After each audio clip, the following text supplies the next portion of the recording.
Part 11, Reminiscing on Regret. In addition to meeting the lovely Big Mama at church, I noticed a beautiful lady that was a fly dresser like me, and she sat to the left of me. She was on fire for God, and she was friendly. She stayed to herself, but her spirit was pure. She's known in this series as Nicole. Now, Nicole has a story. She grew up outside Texas like me. She had a pretty rough past. She even wrote a book about her adolescent years, her relationship flaws with her spouse. And she encourages women to not be afraid to shake off the dust from the past and begin a renewed life with God as the forefront. She inspires me. She's worth having in your corner. Nicole was the event outreach coordinator at the church. She also had a small business on the side that consisted of bringing a bounce house, snow cones, all that other good stuff to your event. I saw her vision of teaching her children how to be hustlers and strive to help them make it through school, as she does have 2 children that are almost out of high school. Me and Nicole, we grew close. She was wise counsel in my ear whenever I needed assistance. I ain't gonna lie, I've always heard the old folks say, be mindful of who you let in your business, because everybody ain't who you think they are, but she really was about that prophesying life. She never judged me, and I felt extremely comfortable sharing my business with her because she was 100% transparent with me about her past. We bonded beautifully. Nicole tells me that she's planning to host the fall festival at church. She was in the planning phase and she experienced some challenges along the way, but for the most part, she was able to successfully plan this event in the best way she knew. She has a gift in event coordinating, but everybody ain't about to be on board with everything all the time. So with that being said, I did my best to encourage her. And child, it was surely an event. Baby, we were split up into teams. Folks had matching t-shirts. The parking lot that was directly across the street from the church was the venue. So it was a nice size area for us to have this festival. Now, the festival was held on November 5th. And this is right around the time that I started to notice who I had gotten myself entangled with. Randy is what you would identify as the obsessive narcissist. This personality is a combination of obsessive compulsive personality disorder and narcissistic personality disorder. Some of the traits include ritualistic order, myopic or hyperfocus, unreasonable persistence, single-minded determination, won't listen to advice, can't see things from others' perspective, quietly boisterous, doesn't listen to no, uses extremes or exaggerations in arguments, gives excessive details or explanation, keeps momentums of successes, and tramples those in their way. There are several ways to understand their behavior. First, once secure in the relationship, they tire of the effort required to charm and entertain you. Now, they want their demands met. Second, they want to maintain control and be assured that you won't challenge or lead them. By blaming and criticizing you, your power and self-esteem are weakened and they have the upper hand. Third, their idealization of you evaporates. They're angered by your requests and criticisms and disappointed when they see you in an unflattering light, when you make mistakes or you're less attentive than you initially were. Their love or fascination withers. Fourth, they can't mentally hold a positive image of you in mind when they're disappointed or angry. This is unconscious splitting, which they can't control. It's November 5th. We round them kids up and we head to the festival. Big Mama was there with Will and their organizations. They're supporting the fall festival by providing free items such as household essentials, clothing for the less fortunate in the neighborhood, prayer if need be. I mean, these are solid organizations, man. So we pull up. Randy immediately gets to doing what he does, which is helping to unload the truck and assisting with setting up. I go straight to Nicole. Say, baby, where you need me? Now, I've mentioned before that I'm a people's person. So, I was at the sign-in table. I sat right across from Big Mama. About an hour or so later, the DJ pulled up. Now, the DJ is the worship leader at the church.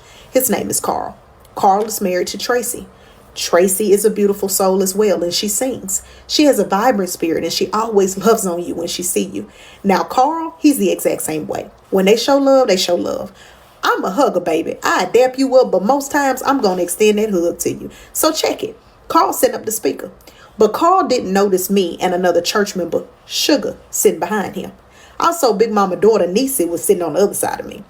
Now, after he finished setting the speaker up, as soon as he turned around, Niecy called out to him and said, "Oh, that's what we doing? We ain't speaking, huh?" Now, mind y'all, Niecy around 13 at the time, but my baby sister is sassy, honey. She a little big mama for real.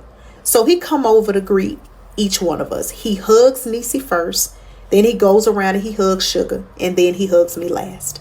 Now, granted, he hugged all of us the exact same way. No one's hug was different, and he hugged us while we were seated, so he did hug us from behind. But when he hugged me, his face slightly bumped up against mine. Y'all, I had no idea that Randy was across from me looking dead in my face. Randy says, "Hey." Now, the speaker was up and the music was going, but I knew Randy's "Hey." Baby Carl jumped up and he spoke to him. Y'all, the hug was maybe 5 seconds, but that stare that Randy gave me lasted what seemed like the rest of my relationship with him. He came over to me and said, "Hey, I need to talk to you." He pulled me out into that street and let me have it. He went off. He told me that he was about to go see about Carl. He was going to holler at him. Y'all, we on the church property, on holy ground. I said, no, we're not going to do that. I'm going to talk to him. I begged that man to let me have that conversation with Carl because I didn't know how Randy's temperament was going to be. It's important to note here that Randy provided me with a lot of stories regarding his past and how he has always had a short fuse. He explained that he wasn't like that anymore, but he was a fighter back in the day. He also informed me that one of his friends, Gavin, was aware of his bad temper. Now, Gavin is at the church as well, but back in the day, Gavin is one of the reasons that he didn't get shot when they were in college. Child, some dude told Randy that he wasn't finna try to fight him, but because he was too big, but he most definitely was gonna shoot him if he tried to fight him. And listen, y'all, that's understandable. Randy was big. When he walked in the house, you could hear him coming. He was healthy, baby. And he had always been this way, from my understanding. I think, though, that Randy was at his largest when he met me. But going back to the story, I went and I had a small talk with Carl. I said, "Say, man, don't hug me no more when Randy around because he get a little jealous, man." Right hand of God, that's what I told him. He understood me. It was no hard feelings at all. Sugar, though, she knew something had popped off because when I came back and sat down, she said, "Carl don't ever mean no harm, baby. He one of the good guys." I told her, "Yeah, but Randy he feels some kind of way." So the rest of the festival, I was very cautious of hugging anybody. That man was watching me like a hawk, baby. Now, the next day at church, Carl didn't approach me or nothing, but baby, it was odd because Carl and I always showed love to one another. Instead, I just, per usual, hugged Tracy. Didn't want to ruffle nobody's feathers. Part 12, reminiscing on regret. So at church, we sat on a row with Gavin and Quita. Gavin and Quita's little girl was turning 1. We were invited to her very first birthday party. Now, Randy told me that the baby's party would be at a guy's house that he also played college ball with. His name is Daryl. Daryl lived a little far from us, but we made that drive to show support. The party was on November 12th. We arrived to the party. I was introduced to Daryl and his beautiful fiance. Everybody was in the backyard. So I noticed Carl and Tracy were in attendance along with some other members of the church.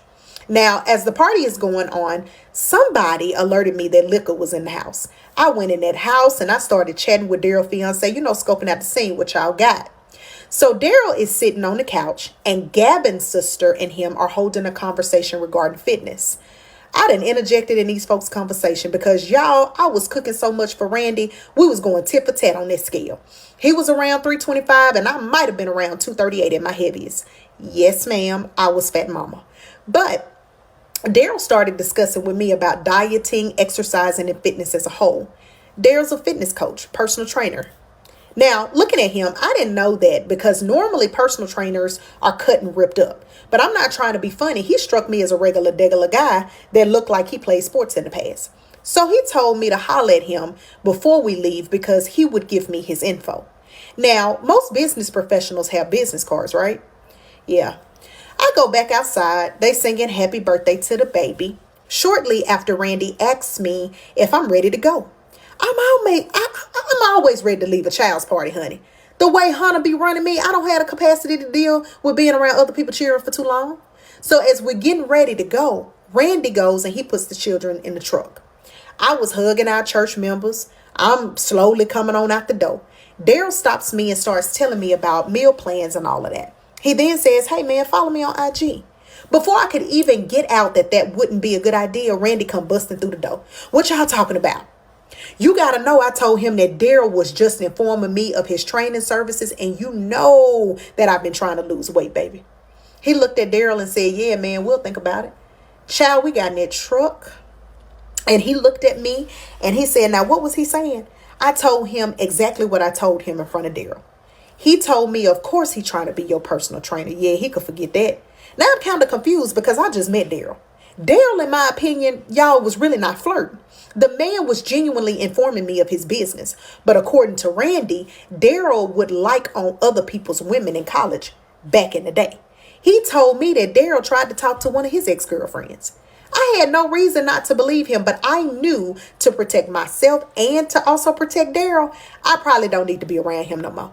We drove home. I definitely didn't mention anything else about Daryl that day. So here's another thing to note about Randy. These things are 100% real statements that Randy told me about his past. Randy lost his virginity extremely early. He was physically abused as a child. His family was very dysfunctional. He didn't have a good relationship with his father. He had a history of being sexually involved with a whole lot of women in the past. But as he came to Christ, he knew that he wanted his soul to be saved. He wanted to untie those soul ties and be made whole.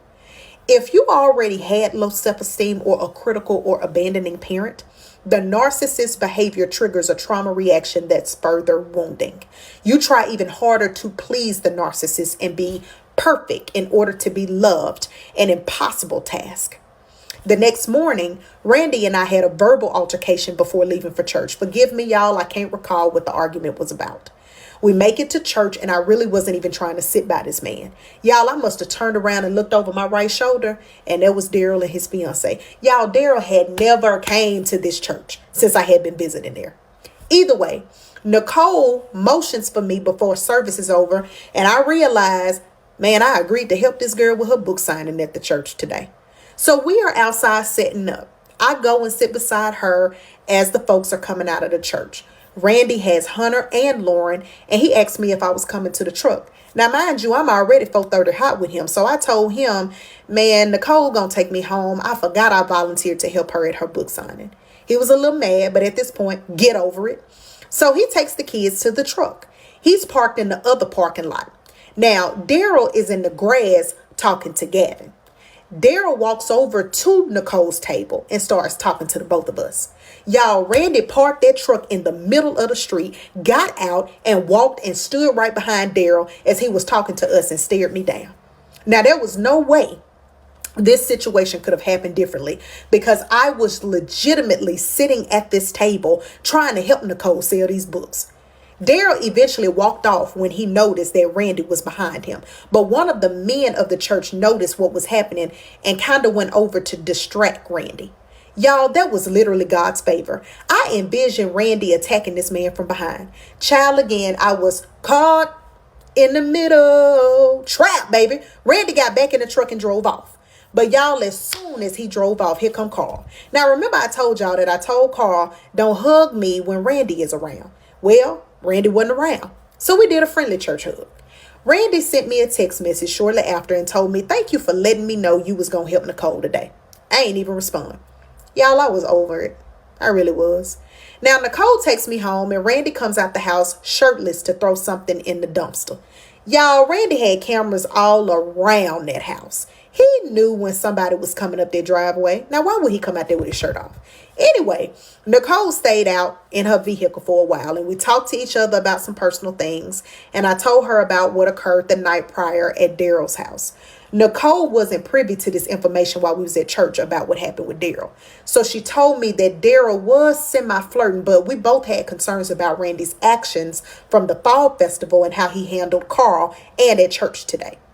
So I go in the house. Randy wanted to discuss why Daryl was talking to me. I told him that he asked me what Nicole's book was about. I told him he would have to purchase it to find out. He then tells me that he will be calling Daryl and having a talk with him because it's obvious that Daryl likes me. For the record, every single man that Randy saw me interact with wanted me. See the pattern? Michael, Carl, Daryl. It was complete bullshit. I was then told that I was way too friendly and I have absolutely no boundaries, and that I need to understand that I was his woman and no one should feel comfortable interacting with me the way that these men were interacting with me. Boundaries? Narcissists see other people as pawns to get to where they want to go.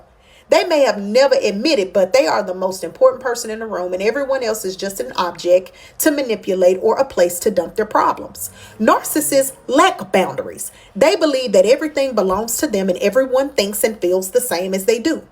I chose to inform him that his insecurity might have something to do with why he feels I lack boundaries. When you give a narcissist any kind of critical feedback whatsoever, even in the gentlest way, they bite back extremely hard, acting as though you attacked them or you done wronged. Part 13, reminiscing on regret. Randy thought it would be in our best interest for us to begin counseling. We didn't have a date for a wedding, but we knew that we wanted to do premarital. Now, our pastor at the time offered premarital counseling on Zoom, and we both agreed to do it. So we began counseling. Now, I apologize because I don't have no accurate dates on our first session. However, I know we started counseling a little after things started getting bad. Now, our pastor was good at what he did. His wife was also good at what she does, but this session was just with him. Our first couple of sessions went extremely well. We had counseling once a week for an hour. I'll never forget that I mentioned to the pastor the series of events that occurred with Randy being jealous, and the pastor indicated to Randy that he needed to work on his insecurities. He explained to him that he could see it all over him. He has to understand that if he wanted a nice, attractive lady such as myself, that's not going to stop men from being men. But as her man, you got to be able to handle that. Love her right before God do you some bad. Don't play with her because God ain't going to play with you about her. You got something special, man. In other words, don't screw up. He quickly told me that we needed to find somebody else to counsel us because he believed the pastor knew too much of our business and was judging us based on what he already knew. Extreme narcissists live in a pattern of jealousy and the refusal to just accept that another person is thriving. There is this constant irritation when it comes to sharing the limelight. He never liked for nobody to overdo him when it came to complimenting me. Another man could not dare tell him how beautiful I was or how incredible of a woman I was. That would make him furious. And the very hurtful thing about that is, it should be okay for a woman or a man to compliment anybody as long as it's respectful. Ain't no harm in the charm, baby. My birthday, November 20th. But in 2022, my birthday fell on a Sunday. So we celebrated that Saturday. He made restaurants for us at a restaurant in the gallery. He once again purchased the dress that I had on. Now, when I woke up that morning on the 19th, he had gifted me with a black Louis Vuitton. It was in a dust bag. Now, granted, 2022 was the year that I came to grips with the gate, aka DH Gate. I told him about DH Gate. He told me that he really didn't trust DH Gate but would look into it. Now, I'm not a Louis girl. I'm a K-Spade sister. I don't need no Gucci, no Louis, no Birkin. Give me a K-Spade, baby, so your pockets won't be hurt. And child, he paired my whole outfit together just so I could wear that bag. He took pride in that Louis bag so much so he didn't want me wearing it everywhere. Now, at the time, I'm thinking, oh, that's so considerate because you don't want me messing that bag up. Yeah, I had no idea that after a couple of wears of that bag, the strap was tearing up. This wasn't no Louis. This was more like Louise, like my grandmama say from the Salvation. Shout out the Salvation Army. But anyway, we did go out. And baby, when we got back, the man turned me every which way but loose. Because see, by that time, we were extremely intimate. Now, the next day, we attended church. At this time, Gavin, Quita, and all of us, we just bonding. We meshing real well. Child, Gavin walked up to me after service and he said, sis, happy birthday, man. What y'all got going on today? Now, one thing about my boy Gavin, he from Florida. His accent is way stronger than my little Mississippi accent. But I told him, well, we went out last night, so we probably chilling today.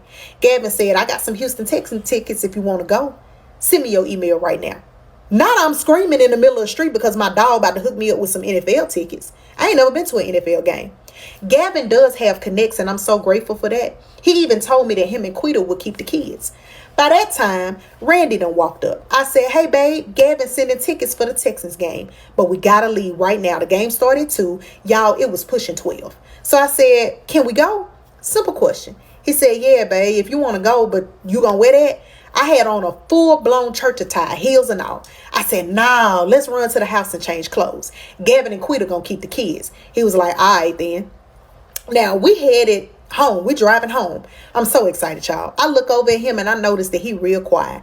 He say, I don't really feel like doing all that walking down there. You sure you want to go to the game? Y'all, I looked dead at that man in disappointment. And I said, if you don't feel like going, we ain't got to go. He said, all right, baby. Sorry. I hit up Gavin. I told him, just go turn around because we ain't going. I transferred them tickets back to him. I was so excited, y'all, to go to that game. But just to hear the man to say that he didn't feel like it. Narcissists get angry when other people don't cater to them.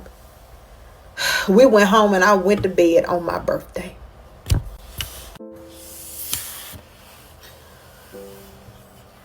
This is in addition to part 13, and this is where we should talk about one of the trigger warnings. Me and Randy got into a very bad altercation one day. Very bad altercation. And I had absolutely no idea. I had absolutely no idea how to react. I cannot tell you because God won't ever allow me to relive it again in my head. I can't tell you what the argument was about. But I can tell you that I wanted to end it all that day. Y'all, I went out to Randy's truck. Me and this man were yelling at one another. He was screaming at me. He was degrading me. He was saying things that I couldn't even believe that he said to me. He hurt me. His words hurt me. They stung me that day. I went out to his truck and I got his pistol. He went down the hall to the room and got his other gun. And y'all, I took that pistol and instead of me pointing it at him, I pointed it at me.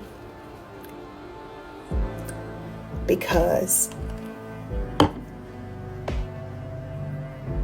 verbally, I was being abused, man. I was being abused verbally in this relationship.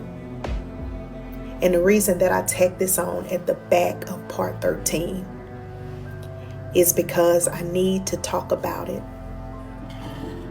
Because it ain't never gonna ever get that bad for me again. There was spiritual warfare going on in that house. I had put myself in a devil's trap once again.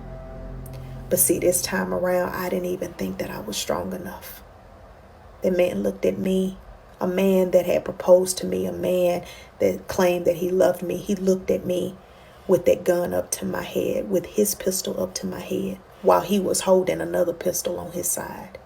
And he looked at me and he told me, he said, you sick. You sick as hell in the head, and your children are not safe around you.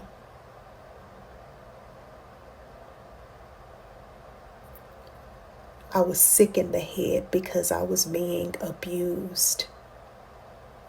I was emotionally tore up because I was doing everything that I could to be everything that this man wanted me to be. All the expectations that he had of me. But I was never good enough for him. Luckily, my children did not witness their mom do that. And he had cameras all around that house, and I want you to know that that man replayed that video back to himself over and over again and thought that it was hilarious. To watch me want to blow my brains out over that house because of his words, because of his actions, because of the things that he said to me. I don't know what day it was, but I'm here to tell you, sweet love, love yourself more. You are beautiful. And Jillian, I'm looking at you, and I'm sorry, girl. Because you never, ever should have went through that. You want to live for your children. You want to be able to spread the good news. But that day, I was going to end my life. Thank you for letting me share that. Part 14. Pause for the cause. Reminiscing on regret.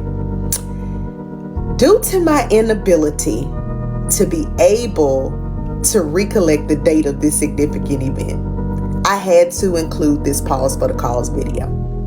However, this occurred before my birthday. Randy sat me down one day and told me that there was a lady from his hometown that had a baby boy. And before reaching out to him, she requested the DNA test of 3 other men, and everybody else's test came back that they were not the father of her son. The baby was born in September of 2022, and let's not forget that was the time when me and Randy became engaged. The unidentified woman told Randy that it was between him and one other guy at this point. Now I had questions, valid questions. Who is she? Why does she think that you're the father of her son? Did you guys use protection? So you telling me that there's a possibility you might have a baby out here in these streets? Listen, I wasn't born yesterday or the day before. But this man told me that he did, in fact, have protection on when they had sex in December of 2021. He went home for Christmas. He also said that he didn't really know the girl like that, but they went to high school with one another, and she was just a one-time fling for him. He knew that she was a little younger than him, but he really didn't share a lot of details with me about her. He assured me that there was no way that this baby could be his. Now, unless she took the condom out the trash can that he disposed of it in and took his semen out and inserted her back into her when he left her house. Now, y'all, I ain't no medical doctor. I ain't never been interested in being a part of the medical field because it does take a strong somebody, in my opinion, to be in that field. Them folks are a different level of smart, but I don't really think that it works that way. Ain't no way in my head now that a woman could impregnate herself the way that he described it. Now, I may or may be wrong, but I ain't never heard of it. Randy definitely opted out of taking the DNA test at the time that he told me, or so he says. But remember, y'all, we did have each other's location, so I would have known if he would have went up there to have it done, because her request to him was for them to meet halfway from their hometown to have the DNA test done together, so that way he could see the baby if this was his baby. He didn't want to do that because he was 100% sure that this was not his child. So we left it at that. I told him that sometimes people don't want to see you happy. So if she didn't reach out her entire pregnancy to alert you that you were potentially a candidate for being a father to her child, why now? There were pictures all over social media of us with our engagement. He posted me all the time. He loved posting pictures of us in matching outfits and just praising our relationship all over the web. But really, in reality, behind closed doors, it wasn't as good as it seemed. It never is, though. Randy didn't bring this back up to me within the course of time that we lived together. I encouraged him, though, to do the right thing in that moment and to get the test done just to be sure. I'm an advocate, y'all, for African-American males to be 100% active in their children's life. I currently have one of my sons that doesn't have an active father figure in his life. And daily it hurts me to know that a person is out there that can willfully and rightfully reach out to check in on their own child, but doesn't take the time to even acknowledge the fact that the child exists. I for sure did not want this young woman doing or going through the same thing that I went through, because boys need their fathers. Girls need their mothers. It's unfortunate, but it's a current situation that I know all too well. Part 14, reminiscing on regret. Let's go ahead and pick the timeline back up. It's the week after my birthday. It's also Thanksgiving week, but earlier part of that week, I go into work. I'm working my normal shift. I'm sitting in my office focused. At the time, I was getting ready to wrap up the day. I get a phone call from Randy. I pick up and he says, "Hey, when I call you right back, answer the phone because I need you to explain something to me real quick." Now, he sounded like he was in a full panic, like he was upset about something, but he instantly hung up in my face. Rule number 1, don't ever hang up in my face. Now, I ain't really know what was going on, but he called me back so fast and all I heard was, "Hello? Hey, Carl, you there?" Carl says, "Yeah, I'm here." He said, "Now go ahead and tell her what you just told me." Randy has contacted Carl to talk to him about the way that he hugged me at the fall festival. I thought I had already nipped this in the bud. Now, I could hear the nervousness in Carl's voice as he sounded confused on why he was even getting this phone call from Randy. Y'all, Randy blew this completely out of proportion.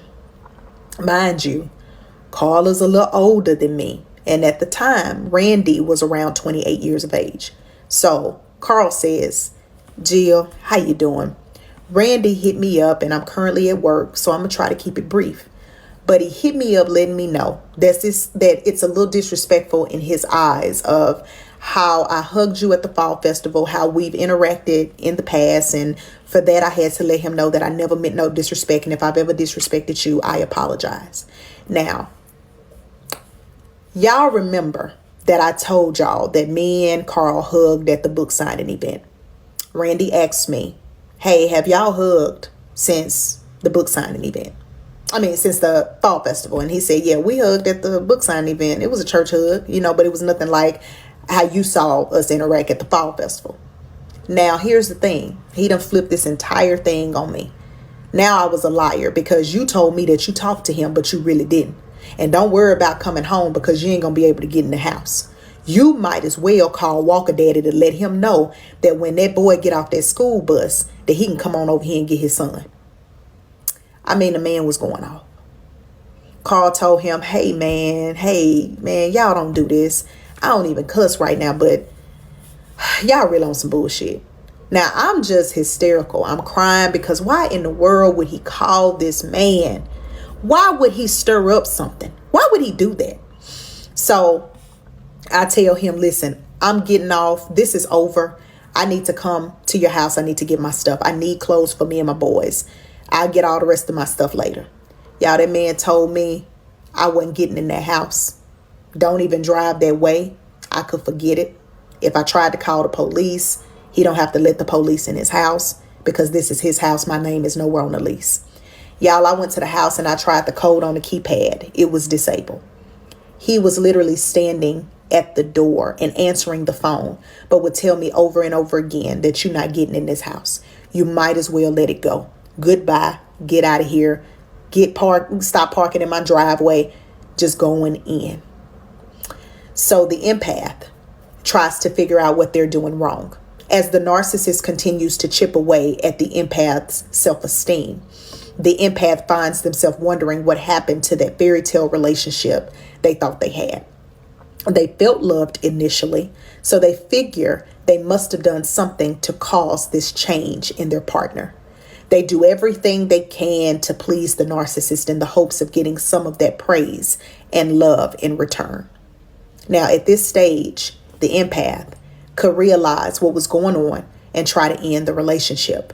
But typically, the narcissist would just go back to the illusion stage and turn on the charm to win them back. The narcissist will continue cycling back and forth between love bombing and evaluation until they have complete control over the empath. To escape, the empath has to be able to resist the love bombing and ignore the narcissist. So I started calling any and everybody. I called Big Mama, Nicole, Quita. I just needed help. Man, is there anyone that could speak with him so I can get in this house to get my stuff back? Now, he eventually let me back in after someone reached out and talked him down. This is when Big Mama started really playing the motherly role in my life. I became so terrified of my potential reactions moving forward because in my previous relationship, I encountered reactive abuse. Reactive abuse can happen in relationships with various kinds of abuse, including narcissistic abuse. So NPD stands for narcissistic personality disorder. Many people display narcissistic traits every once in a while, but people with NPD have an excessive sense of self-importance, a lack of empathy, and a need for constant admiration. In relationships, they may exploit others for their own gain, emotionally manipulate them, engage in gaslighting, belittlement, and various forms of control. All examples of narcissistic abuse. Narcissistic abuse tactics often intentionally push on a victim's boundaries to provoke a reaction. When a victim of narcissistic abuse reaches their breaking point, they may react with anger, frustration, or even aggression. The narcissist then seizes this opportunity to further manipulate the situation, portraying themselves as the victim and justifying their own abusive behavior. They may use the reactive abuse as evidence to discredit the victim's claims, deflect responsibility, or perpetuate a cycle of abuse. Narcissistic abuse is harmful and can indicate a toxic relationship dynamic. Seeking professional help, such as therapy or support groups, can be crucial for victims to break free from this abusive cycle and regain their emotional well-being. Now, guys, I know what you're thinking. Why you just didn't leave? Why would you stay there? Why would you continue to keep your kids in an environment that was so unhealthy? Guys, I had just filed bankruptcy.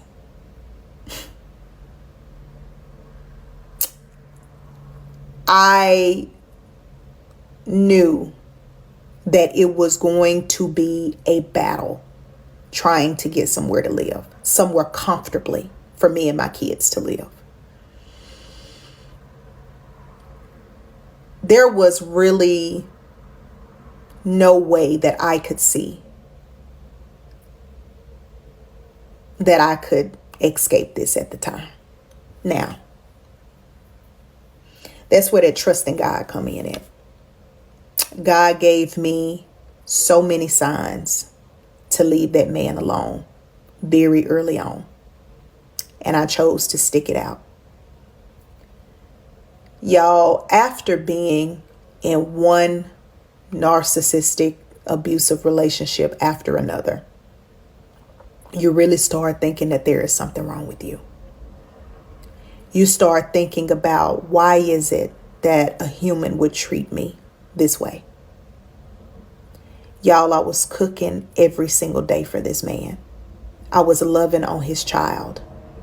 I was loving on him. I was giving it all that I got because I really wanted it to work. The man that I met on July 23rd was only that man for that time. The man that I lived with, I did not recognize that man. I didn't know who that man was. The same man that sat me in his truck and told me that he wanted to cherish me, that he wanted to build with me, that he wanted to grow, that he wasn't like any other man, was the exact same spirit that I had already encountered. And see, if you've ever been involved in a narcissistic relationship, you would understand that it ain't just easy to let go. There's a hold that demon has on you. And I'm not calling Randy a demon, but the characteristics of a narcissistic person is demonic. The traits that they carry. They seek out empaths. They seek out people that are genuinely good people, that have a good heart. It's hurtful. And you can say what you want about me, but I'm on the other side now. And this will reach who it needs to reach.